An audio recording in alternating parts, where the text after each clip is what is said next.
मेरी आवाज आ रही है ठीक से?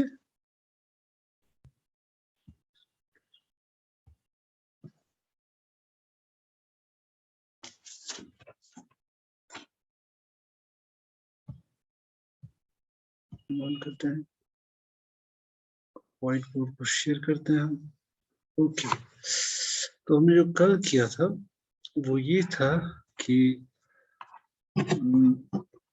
बेसिकली हमने शुरुआत यहाँ से की थी कि अगर f कंटिन्यूअस है, f अगर कंटिन्यूअस है on a closed bounded interval then it's bounded.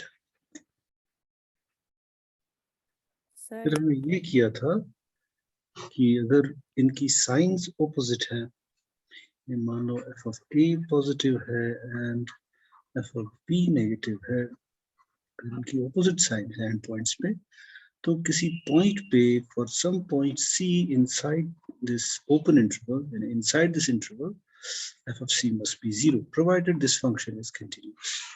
तो यहाँ तक हम पहुंच गए थे आई थिंक। देन हाँ, आवाज आ रही है ठीक से?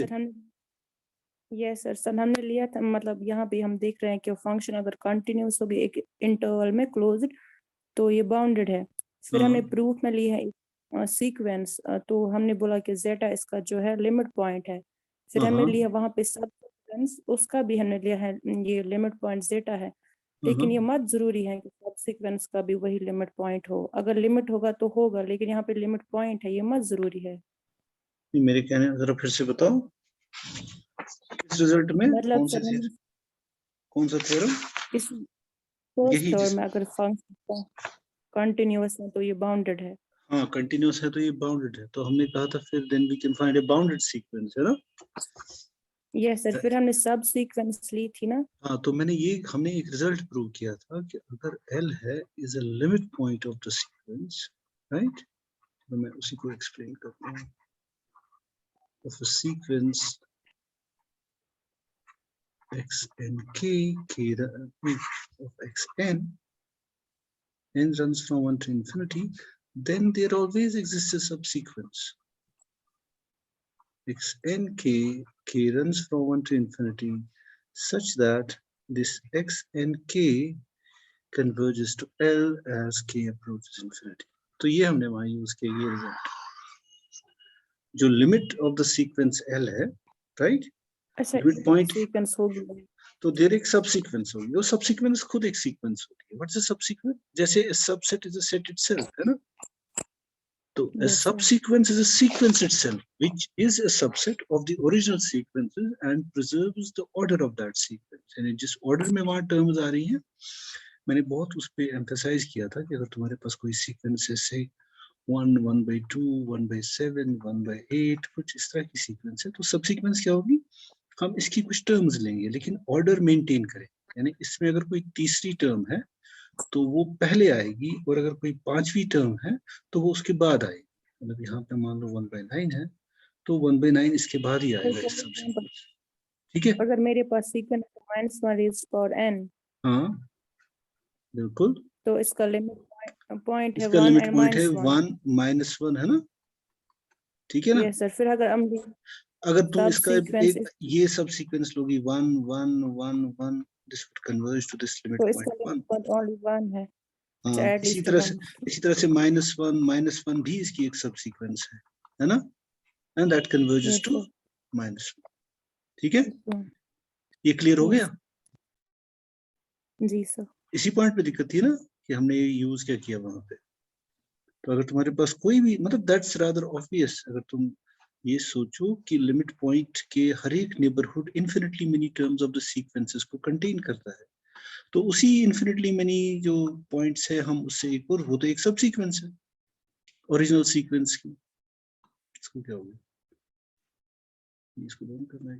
हाँ, okay, so that's what we mean कि क्योंकि जो लिमिट पॉइंट होता है इसके नेबरहुड में हमेशा हर किसी नेबरहुड में इन्फिनिटली मेनी सीक्वेंसेस हैं। वही जो इन्फिनिटली मेनी यहाँ बैठ रही हैं उनको वो एक खुद एक सीक्वेंस है, because they are infinitely many numbers, वो दे हैव एन ऑर्डर जो उसको मिला है ओरिजिनल सीक्वेंस से।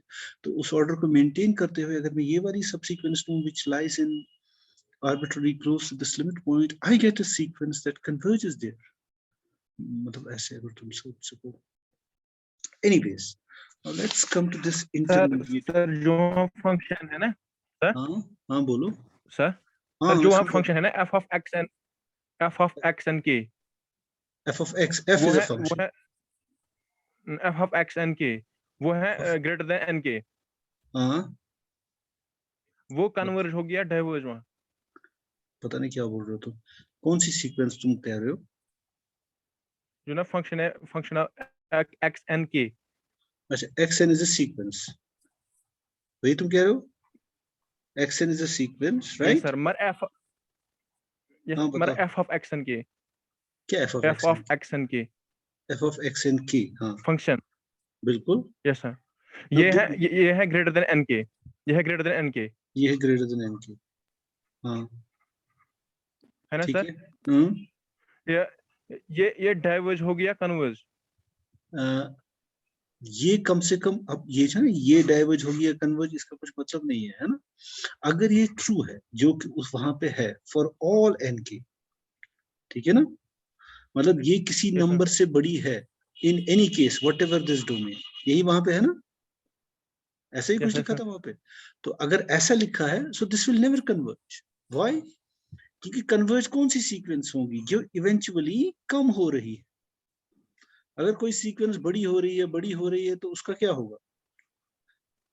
मॉड्यूलस में अगर बड़ी हो रही है तो इसका मतलब इवेंचुअली वो बहुत बड़ी हो जाएगी और वो डाइवर्ज करेगी, है ना? ठीक है. Yes sir. क्योंकि सीक्वेंस कौन कन्वर्ज करेगी? जो थोड़ा मतलब कम हो रही है, मतलब isn't it? Yes sir. Because every sequence that is convergent has to be bounded. Every convergent sequences उसका बाउंडेड होना जरूरी है. क्यों?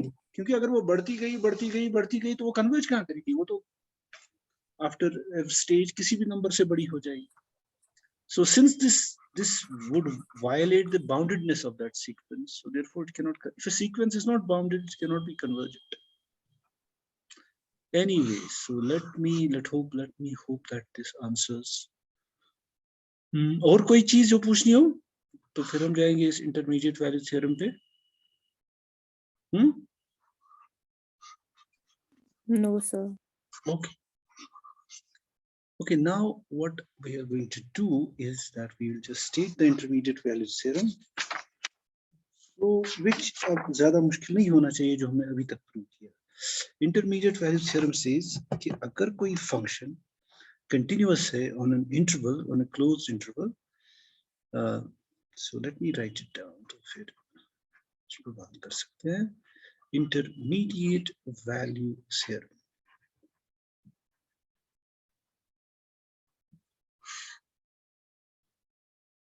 If a function is continuous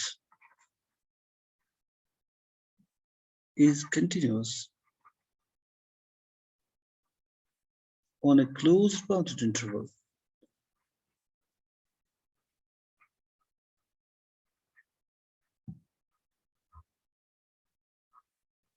let me call that AB, then, and of course f of A is not equal to f of B, then it assumes every value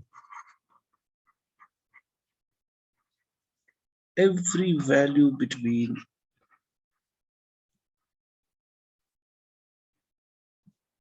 f of A and f of B. ठीक है.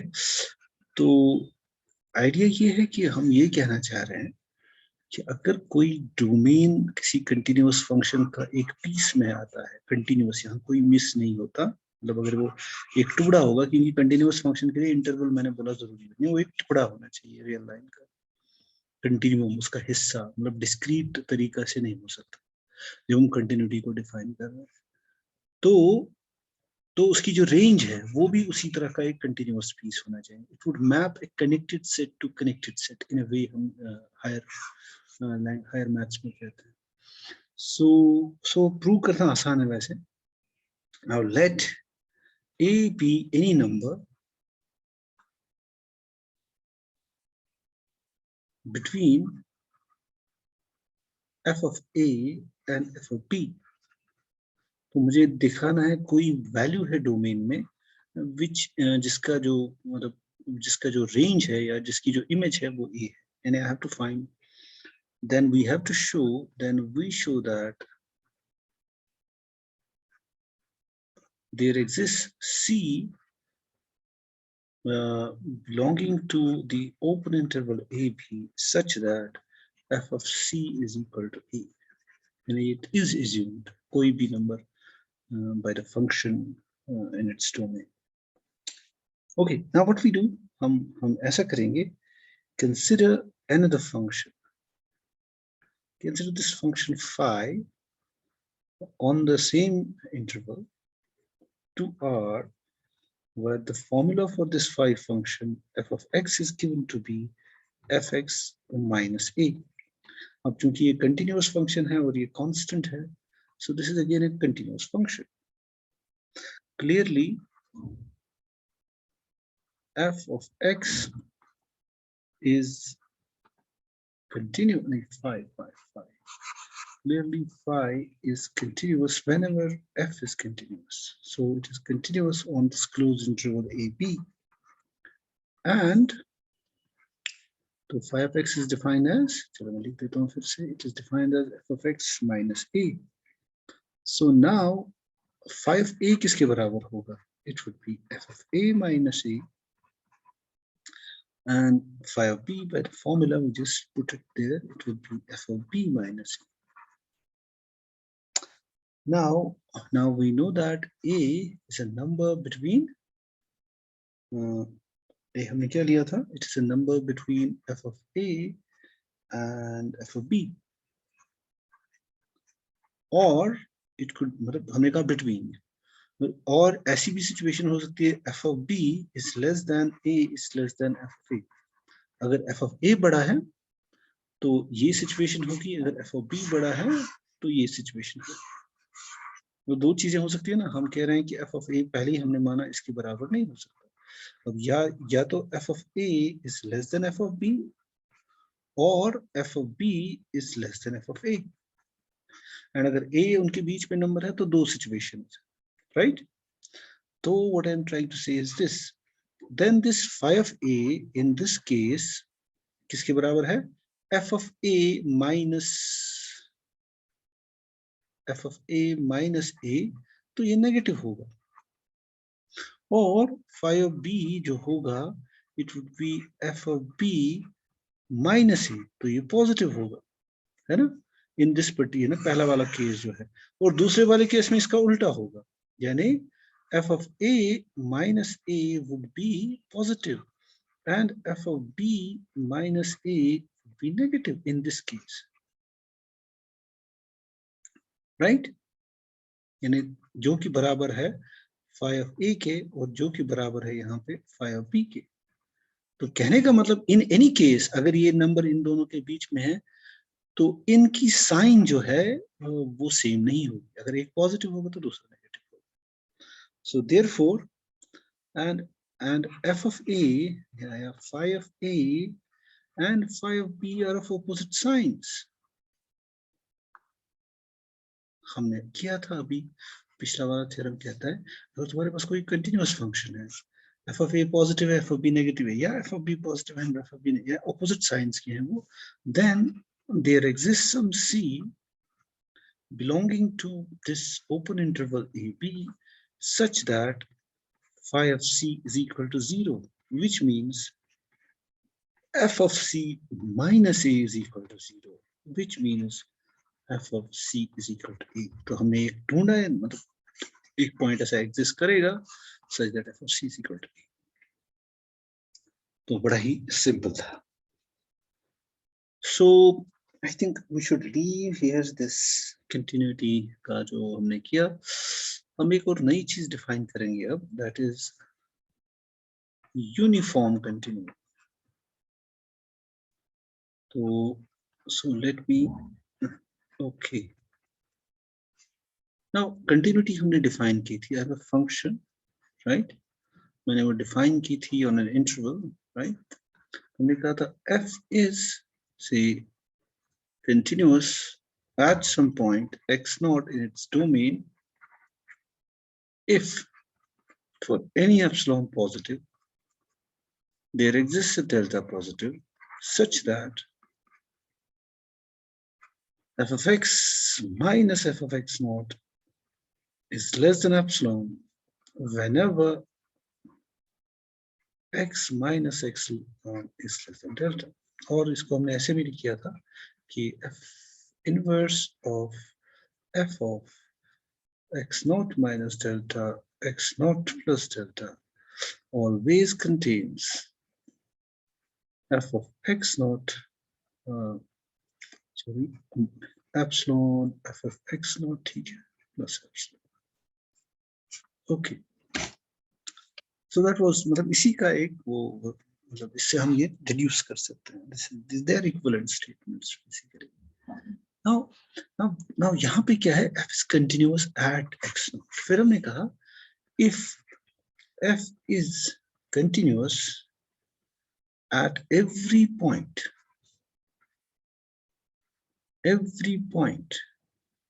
of AB, we say f is continuous on A. जब मैं AB कह रहा हूँ या in AB कह रहा हूँ तो मेरे कहने का मतलब है ये कि हर पॉइंट पे कंटिन्यूअस होने का मतलब हम कहते हैं फिर ये इस इंटरवल पे कंटिन्यूअस है, राइट? और अगर मैं इसको जोड़ दूं, मैंने कहा था f is continuous on this closed interval AB if f is पहले continuous on open interval AB and f is right continuous at A and left continuous at B. तो जब मैं कह रहा हूँ क्लोज इंटरवल पे कंटिन्यूअस है तो मेरे कहने का मतलब है इंटरनल में हर एक पॉइंट पे कंटिन्यूअस है और एंड पॉइंट्स पे पहले वाले एंड पॉइंट पे राइट कंटिन्यूअस है और जो बड़ा वाला इंटरवल में पॉइंट है एंड पॉइंट वहां पे लेफ्ट कंटिन्यूअस है. ठीक है. Now let me take an example. ये थोड़ा सा डिफिकल्ट है लेकिन I hope you understand that. तो अब कुछ फंक्शंस जो है वो हर मतलब मैं एक एग्जांपल लेता हूं बिफोर डिफाइनिंग यूनिफॉर्म कंटिन्यूटी. इसको थोड़ी देर के लिए हम पोस्टपोन करते हैं. Now let's take this function, very simple function f of x is equal to x square. ठीक है. और of course as you can see it's continuous everywhere. It's continuous for all x belonging to real numbers. और इसको हम ऐसे भी लिखते हैं, रियल नंबर्स का मतलब ये infinity to infinity operator, right? So it's continuous है, हर पॉइंट के लिए continuous. What does that mean? जरा डेफिनेशन क्या कहती है? अगर मैं लेता हूँ f of x is equal to x square, ठीक है ना? सो इट्स कंटिन्यूअस ऑन R. ठीक है. So it means for any x not belonging to R, right? ठीक है ना? Right? I have this condition. For any epsilon positive, there exists a delta positive such that f of x minus f at x naught is less than epsilon whenever x minus x naught is less than delta. And of course this epsilon जो है हमारा, it depends, नहीं, ये जो delta है ना, हम कहते हैं for every epsilon, so ये जो delta है, this always depends on कि मैंने epsilon क्या choose किया. तो जो मैं epsilon choose करूंगा वही determine करेगा मैं delta क्या choose कर रहा हूँ. Obviously, तो वही तो मतलब है ना, for every epsilon there exists, so its existence depends upon the epsilon का value क्या है. So now the question is, जब मैं ये x नॉट ले रहा हूँ, ये जो डेल्टा है जो मुझे मिलेगा फॉर एवरी एप्सिलॉन, या मुझे मिलना चाहिए such that this condition is true, यानी मुझे किसी भी पॉजिटिव नंबर के लिए, राइट, कोई ऐसा डेल्टा मिलना चाहिए such that this condition is true, मुझे एक दूसरा पॉजिटिव नंबर मिलना चाहिए such that this condition star holds. और अगर कंटिन्यूअस है, suppose this function it is continuous for any R, तो क्या अब जो मैं हर एक x नॉट के लिए चेक करूंगा, हर एक x नॉट के लिए ये कंडीशन मैं चेक करूंगा, ऑब्वियसली चूंकि हर जगह कंटिन्यूअस है तो ये कंडीशन ट्रू होगी। And for every epsilon, I can find a delta. So now the situation is मैंने x naught लिया कोई value, then for any epsilon there exists delta positive, right? Right? Such that this condition is true. अब मैंने x1 लिया, again for any epsilon positive there exists a delta positive, such that this condition is true. Now star is true. Star is true. तो ये होना चाहिए। अब अगर मैंने कोई दूसरा रियल नंबर लिया इस फंक्शन के लिए, then of course I have suppose x2, again for any epsilon positive this condition for x2 holds, right? But there are certain special functions. ये जो मैंने लिया x0, x1, x2, अब जो मैंने ये प्रोसेस किया, अब of course x0 के लिए जब मैंने प्रोसेस किया तो मैंने epsilon चूज किया, मुझे कोई डेल्टा मिला, फिर x1 के लिए मैंने यही चेक किया, for any epsilon I found a delta. Now the question is, ये जो डेल्टा है ये हर बार जब मैं x0 चूज कर रहा हूं तो ठीक है, और एप्सिलॉन कोई भी नंबर हो सकता है, रिमेंबर, तो delta has to be a specific number जो मुझे मिलेगा उस एप्सिलॉन के बाद। तो क्या ये डेल्टा ऐसा मुझे मिल सकता है जो हो which would fit the condition for x0, for x1, for any x, जहां पे फंक्शन कंटिन्यूअस है। तो मेरे कहने का मतलब है ये जो डेल्टा है, can this be independent of the point eight विच मैं कंटिन्यूटी चेक कर रहा हूँ, क्योंकि हर पॉइंट पे मैं कंटिन्यूटी चेक कर रहा हूँ, हर पॉइंट के लिए मुझे एप्सिलॉन पे, मतलब यूजुअली क्या होता है, ये जो डेल्टा है इट डिपेंड्स अपॉन x1। अगर तुमने कोई फिक्स्ड एप्सिलॉन लिया और यहाँ पर भी कोई फिक्स्ड एप्सिलॉन लिया, तो जो डेल्टा तुम्हें यहाँ मिलेगा वो डेल्टा इस वाली कंडीशन, वो कंडीशन उस डेल्टा के लिए ट्रू नहीं है। हालांकि किसी न किसी डेल्टा के लिए होगी, लेकिन ये सेम डेल्टा सबके लिए फिट आ जाए, यानी सेम अगर अगर अगर डेल्टा पे डोमेन के पॉइंट इसका असर नहीं पड़ता तो हम उस फंक्शन को बोलते हैं ये इस डोमेन में यूनिफॉर्मली कंटिन्यूअस है। और थोड़ा समझाने के लिए मैं ट्राई करूंगा, ये f of x is equal to x square function, right? तो what, let's take epsilon equal to 2,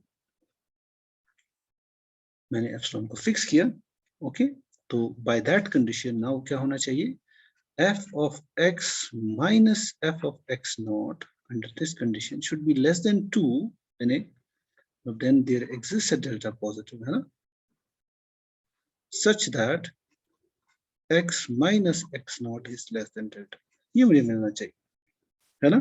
I should be able to find this delta. अब मैं ये दिखाऊंगा, ये जो डेल्टा है, अगर मैं x नॉट का कुछ वैल्यू लेता हूं तो डेल्टा कुछ मिलेगा, राइट? लेकिन अगर मैं x नॉट का कोई दूसरा वैल्यू लूं तो ये कंडीशन उस डेल्टा के लिए ट्रू नहीं है, किसी न किसी डेल्टा के लिए होगी, लेकिन उसी डेल्टा के लिए अगर हर पॉइंट पे ये कंडीशन ट्रू हो तो हम उस फंक्शन को, कंटिन्यूअस तो है ही, हम उसको further it's a better function called uniformly continuous. Okay, now let's move, मतलब थोड़ा एग्जांपल ठीक है। अब सपोज मैं लेता हूं x नॉट को, चलो इक्वल टू 1, राइट? ठीक है, तो f of x minus x not, f of x not होगा of course x square minus 1, right? Now अगर x minus x not less than 1 है या less than 1/2 है, right? It would imply that x naught minus 1/2 is less than x naught plus 1/2, right? x naught plus 1/2, ठीक है, तो ये तो इससे मिलेगा। तो now for a certain choice, तो चलो मैं ऐसे, यहाँ थोड़ा जगह नहीं मेरे पास, यहाँ ड्रॉप करना पड़ेगा, ओके, क्योंकि मैं दूसरे पेज पे जाऊंगा तो थोड़ी सी गड़बड़ हो जाएगी। Okay, now taking x not अगर मैं 1 लेता हूँ, ओके, x नॉट अगर मैं 1 लेता हूँ तो ऐसा होगा, लेकिन अगर x नॉट 1 है तो x नॉट चूंकि 1 है, it implies that it implies that to x naught अगर 1 है 1 minus 1 by 2 is less than 1 plus 1 by 2 यानी x जो है that lies between 1 by 2 and 3 by 2, right, which implies f of x जो है उसका square it is less than 9 by 4 but bigger than 1 by 4. So that means f of x minus 1 minus जो है ना minus f of 1, right, that's equal to x square minus 1 is less than 9 by 4 minus 1 but it is bigger than 1 by 4 minus 1. मैंने थोड़ा inequality use की, ये इसके बराबर है, that is f of x minus f of 1 is less than what will be just 5 by 4 and this will be bigger than 3 by 4. So in any case, I can say modulus of f of x minus f of 1 तो यही check करते हो, so this is less than 5 by 4, इससे बड़ा नहीं हो सकता, which is less than 2. तो कहने का मतलब I have found a delta, so I can choose my delta. I have found a delta.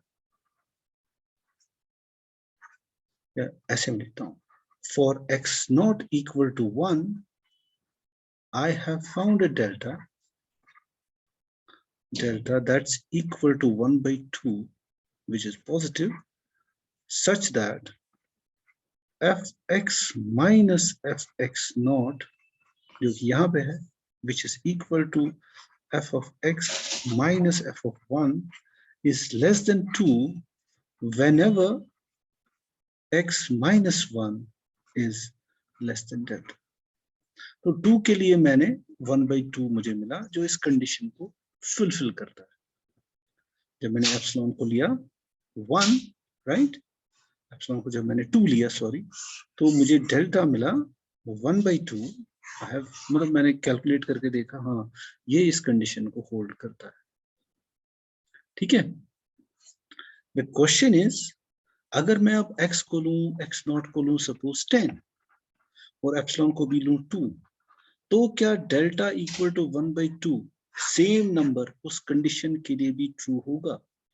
मतलब क्या ये सच है? Is it true? मेरा सवाल अब ये है, इज इट ट्रू कि same delta would work for this point to hold that condition of continuity? यानी is it true that f of x minus f of 10 is less than 2 whenever, ऐसा होना चाहिए ना फिर, x minus 10 is less than 1 by 2. क्या ये true है? अगर ये ट्रू है मतलब it means that this delta works for 2 points. X is equal to 1 and x naught is equal to 10. दोनों के लिए सेम पॉइंट काम करेगा. और we can show that this is not true. For example, अब मैं ऐसे कर सकता हूँ, f of x minus f of 10 जो होगा वो होगा x square minus 100 because 10 का square 100 है, right? So now if अगर मैं x को लेता हूँ से 10 plus 1 by 4, जिसको पुराने जमाने में हम लिखते थे ऐसे, पता नहीं तुम लिखते थे, so it means 10 plus 1 by 4, right? Then x minus a या x minus 10 जो है वो होगा बराबर of course 1 by 4 and which is less than 1 by 2. That is I have got for this x I have got x minus 10 is less than 1 by 2, but अगर मैं लूं f of x minus f of 10, right, तो वो किसके बराबर होगा? वो होगा 100 square minus f10. f of 10 होगा 10 plus 1 by 4 का square, that would be 100 square minus, मैं क्या कर रहा हूँ, 100 square नहीं 100, so it's 10 square, so it is 10 square plus 1 minus 1 by 16 plus 2, that's 5 by 2 I think. 5 ही आएगा, so it is 2 into 1 by 4 into 10, yes, so it would be 2 to 5, ठीक है, ये 5 है, so that is equal to 5 minus 1 by 16, which is surely bigger than 2. Because this is actually bigger than 4 also. Anyway, तो हमें मिला. So what do I get? I got x minus 10 जो है वो less than 1/2 है, but f of x minus f of 10 जो है, I hope तुम appreciate कर सको. So this is bigger than 2. यानी ये कंडीशन ट्रू नहीं है, मतलब not है ट्रू, मतलब ये इससे लेस है लेकिन इसका जो डिफरेंस है वो बिगर देन 2 है, मच बिगर देन 2. तो कहने का मतलब the same delta, of course यहाँ पे कोई ना कोई डेल्टा होगा सच दैट, मतलब ये होगा ही, मतलब हम यहाँ कोई ढूंढ सकते हैं यहाँ पे सच दैट दिस इज ट्रू, लेकिन सेम डेल्टा दूसरे पॉइंट के लिए भी नहीं चलेगा. तो इन जनरल एक्चुअली ये तो मतलब हम कहेंगे इससे कि f is not uniformly continuous for these numbers whatever, right?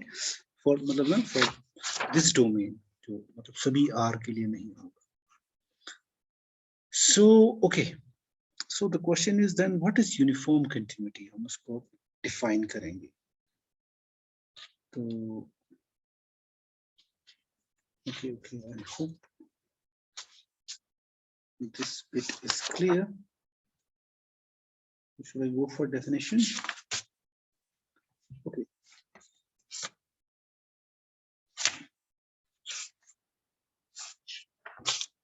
Okay. Should I write it like this or this? Anyways, let me write down definition. अब पहली बात ये है, यहाँ पे मैं मतलब फिर से स्पेसिफाई करूंगा, if continuity is defined on at a point, ठीक है ना. अब यूनिफॉर्म कंटिन्यूटी हम किसी डोमेन के लिए चेक कर रहे हैं, अगर वो कंटिन्यूअस है क्या फिर हमें मतलब वो डेल्टा की चॉइस जो है, is it independent of the point of continuity of that function, क्या सभी पॉइंट्स के लिए सेम डेल्टा हमें मिलेगा. सो ए फंक्शन पहले कंटिन्यूअस होनी चाहिए, फिर हम उसकी यूनिफॉर्म कंटिन्यूटी चेक कर रहे हैं, ठीक है ना. So let me right it down this, a function defined on an interval. अब मैंने इंटरवल यहाँ पे कहा, ठीक है ना, not closed or bounded. It could be AB, it could be AB, it could be AB, it could be A infinity, it could be whole of, मतलब intervals यही आते हैं, finite, infinite, closed, semi-closed, semi-open, मतलब कुछ भी हो सकता है. Let's call this interval I is said to be uniformly continuous on this domain, on I, not at a point, on I, if for each epsilon positive there exists a delta positive, इसको हम ऐसे लिखते हैं, such that, या ऐसे भी लिख सकते हैं, there exists a delta positive independent of x naught, right? Such that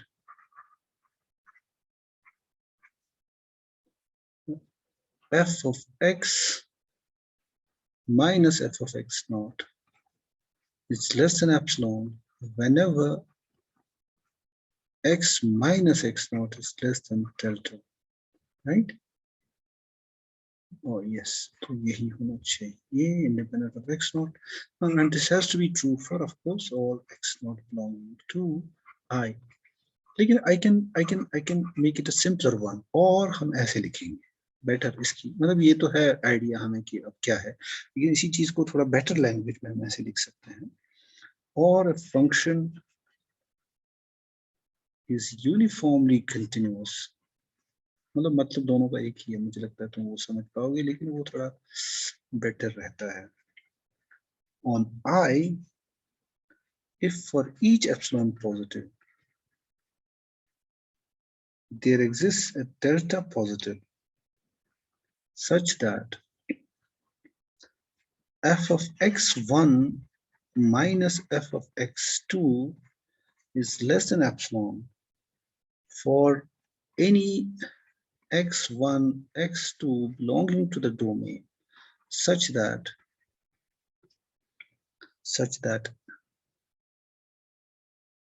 यूं लिखना चाहिए मुझे, for which x1 minus x2 is less than delta।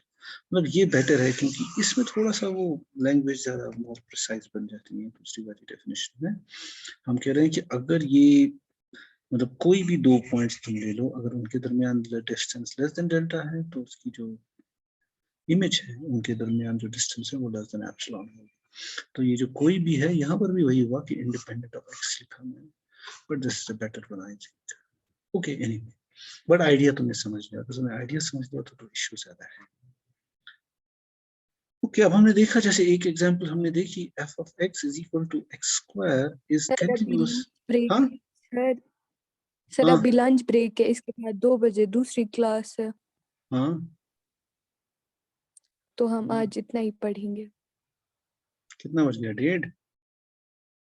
चलो ठीक सर है 10 मिनट्स एक्स्ट्रा हो गए। ठीक है okay sir, thank you. Okay okay चलो कल करेंगे आगे।